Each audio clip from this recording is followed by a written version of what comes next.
염려와 짜증이 죄에 이릅니다. 시편 37편 8절. 짜증내지 마십시오. 성도들 간에 흔히 하는 말이 있습니다. 주 안에서 평안하십시오. 주 안에서 참고 기다리십시오. 이런 말들을 평상시에 하는 것이 그리 어렵지 않습니다. 그런데 혼란과 역경의 상황에서도 이런 말이 가능한가요? 챔버스는 이렇게 지적합니다. 만일 어떤 특별한 상황에서 이렇게 하지 말라가 적용되지 않는다면 다른 경우에 있어서도 마찬가지입니다. 짜증내지 말라는 말씀은 어떤 특별한 상황만이 아니라 하나님과 우리 사이의 모든 상황에 적용되어야 합니다. 상황이 우리의 행동을 결정하도록 내버려 두지 마십시오. 하나님과의 관계에서 삶을 바라보도록 훈련해야 합니다. 하나님과 더욱 친밀한 관계를 유지해야 합니다. 짜증은 죄입니다. 짜증을 내며 신경질을 내는 것은 언제나 죄와 연결됩니다. 짜증은 바로 자기 마음대로 하겠다는 의지에서 오는 것이기 때문입니다. 결국 짜증은 내가 원하는 일이 이루어지지 않기 때문에 나오는 반응입니다. 챔버스는 오늘 묵상에서 예수님을 모범으로 제시하고 있습니다. 주님은 한 번도 걱정하거나 근심한 적이 없으셨습니다. 그 이유는 그분이 이 땅에 자신의 뜻이나 포부를 구현하러 오신 것이 아니기 때문입니다. 예수님처럼 하나님의 뜻을 이루는 것이 우리 삶의 목적이 되어야 합니다. 챔버스는 우리에게 염려와 짜증이 찾아올 때 하나님께 의도적으로 이렇게 구하라고 권면합니다. 그 어떤 것에 대해서도 염려하지 않으며 짜증내지 않겠습니다. 챔버스의 좌우명이 염려하기를 거절한다 였다는 것을 기억하십니까? 걱정과 근심이 찾아올 때 그것을 이기는 방법은 염려를 거절하고 전능자의 그늘에 거하는 것입니다. 김병삼 목사의 매일 만나 365, 오늘은 7월 4일 염려와 짜증이 죄에 이릅니다. 이런 제목으로 말씀을 나누어 보겠습니다. 첫 번째, 짜증내지 마라. 오늘 본문은 하나님께서 우리에게 주신 위대한 명령 중에서도 하지 말라는 것을 다루고 있습니다. 왜 하나님은 우리에게 짜증내지 말라고 하셨을까요? 짜증은 신경질, 분노, 불평을 포함합니다. 짜증을 내는 것은 정신적 혹은 영적으로 정상적인 상태가 아님을 의미합니다. 오늘 말씀에 찔리는 사람이 많이 있을 것 같아요. 어쩌면 지금도 짜증 가운데 이 말씀을 묵상하는 사람도 있을 것 같고요. 성도들 간에 흔히 하는 말이 있습니다. 주 안에서 평안하십시오. 혹은 주 안에서 참고 기다리십시오. 이런 말들을 평상시에 하는 것은 그리 어려운 일이 아닙니다. 그런데 혼란과 역경의 상황에서도 이런 말이 가능할까요? 이렇게 하지 말라. 영어의 don't라는 말은 평안할 때나 좌절할 때나 동일하게 적용되어야 합니다. 챔버스는 이렇게 말하고 있습니다. 또한 만일 어떤 특별한 상황에서 이렇게 하지 말라 이 말이 적용되지 않는다면 다른 경우에 있어서도 마찬가지입니다.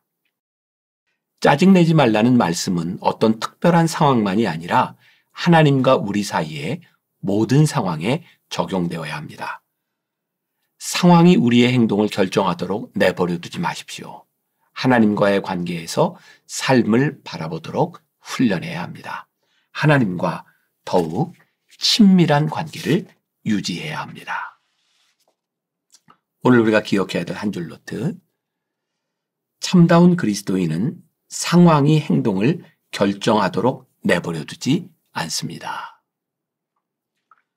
두 번째, 짜증은 죄다. 짜증을 내면 안 되는 이유를 챔버스는 이렇게 말합니다. 짜증을 내며 신경질을 내는 것은 언제나 죄와 연결됩니다. 짜증은 바로 자기 마음대로 하겠다는 의지에서 오는 것이기 때문입니다. 이러한 챔버스의 통찰은 아주 전적으로 옳다는 생각이 듭니다. 만일 모든 일이 우리가 원하는 대로만 진행된다면 짜증날 일이 없지 않을까요? 결국 짜증은 내가 원하는 일이 이루어지지 않기 때문에 나오는 반응입니다. 그렇다면 이 짜증은 내 삶의 주인이 나라는 생각에서 기인한 것이죠. 내 삶의 주인이 나인 상황에서 주인인 내 맘대로 할 수 없으니 말입니다. 챔버스는 오늘 묵상에서 예수님을 모범으로 제시하고 있습니다. 주님은 한 번도 걱정하거나 근심한 적이 없으셨습니다. 그 이유는 그분이 이 땅에 자신의 뜻이나 포부를 구현하러 오신 것이 아니기 때문입니다. 예수님처럼 하나님의 뜻을 이루는 것이 우리 삶의 목적이 되어야 합니다. 그렇게 살아간다면 자기 마음대로 안 된다고 화를 내거나 짜증을 낼 이유가 없지 않을까요? 우리가 하나님의 자녀라고 하면서도 화가 나고 짜증이 난다면 그것은 결국 우리 삶을 하나님께 양도하지 않았다는 증거입니다. 화가 나고 짜증이 나는 것은 하나님을 의지하지 않는 불신앙에 기인한 것이니 죄라고 말할 수 있습니다. 바실레아 슐링크는 예수님과 멀어지게 된 45가지 이유라는 책에서 짜증의 문제를 아주 심각하게 다루고 있습니다. 좀 읽어드리겠습니다. 짜증내는 것이 죄일까? 아니면 누구에게나 있을 수 있는 가벼운 인격적 결함일까? 다른 사람들의 언행이 우리의 감정을 건드리면 우리는 짜증을 내게 된다. 겉으로 보기에는 아무 해가 없는 듯 보이지만 이 죄 때문에 일상생활에서 벌어지는 일은 생각보다 심각하다. 사랑하는 사람들과의 관계에서도 짜증으로 인해 상처를 입게 되는 일이 생긴다. 이런 일은 여러 가지 모양으로 나타난다. 왜 짜증을 내는가? 3가지 이유가 있다. 첫째, 하나님의 뜻과 하나가 되지 못했기 때문이다. 그분의 뜻과 하나가 되지 못한 사람은 매사가 마음에 안 들기 때문에 짜증을 내고 반발한다. 둘째, 자신에게 쏟아지는 요구가 너무 지나치다고 판단하기 때문이다. 셋째, 다른 사람의 의도가 자신의 의도와 맞지 않기 때문이다. 그러나 우리가 깨달아야 할 것이 있다. 우리가 다른 사람들 때문에 일어난다고 생각하는 크고 작은 모든 일이 사실은 하나님의 뜻에 따라 일어난다는 것이다. 그렇기에 우리의 짜증은 그분의 뜻을 거스리는 것이 된다. 짜증을 내는 것은 우리의 자아, 즉 우리의 자기 주장이 너무 강하기 때문이다. 우리는 매사가 우리의 의도대로, 우리가 옳다고 믿는 대로, 우리에게 가장 편한 대로 진행되어야 한다고 생각한다. 그렇기 때문에 다른 사람의 의견이 자신의 주장과 의도에 맞지 않으면 짜증을 내고 다른 사람의 실수를 조금도 용납하지 않는다. 짜증과 신경질을 정신적 영역으로만 보지 않고 죄와 연결시키는 챔버스의 통찰이 놀랐습니다. 지금 우리가 처한 상황을 하나님께서 해결하실 수 없다고 생각해 염려한다면 그것은 불신앙이 분명합니다. 챔버스는 우리에게 염려와 짜증이 찾아올 때 하나님께 의도적으로 이렇게 고하라고 권면합니다. 그 어떤 것에 대해서도 염려하지 않으며 짜증내지 않겠습니다. 기억하시나요? 챔버스의 좌우명 중에 염려하기를 거절한다. 이 말이 있었다는 것을 말입니다. 걱정과 근심이 찾아올 때 그것을 이기는 방법은 염려를 거절하고 전능자의 그늘에 거하는 것입니다. 우리가 하나님께 의도적으로 이렇게 하는 말은 그 순간 하나님을 생각하며 고백하는 것과 같습니다.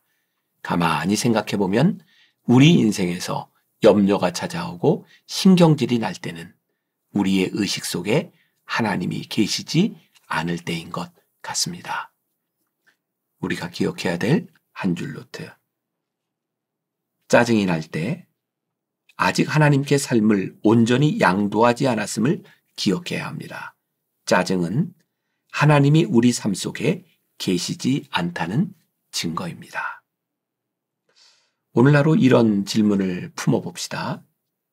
짜증나는 상황이 찾아왔을 때 그 상황 중에 하나님이 개입하고 계신 증거가 있는지 찾아보세요. 기도하겠습니다.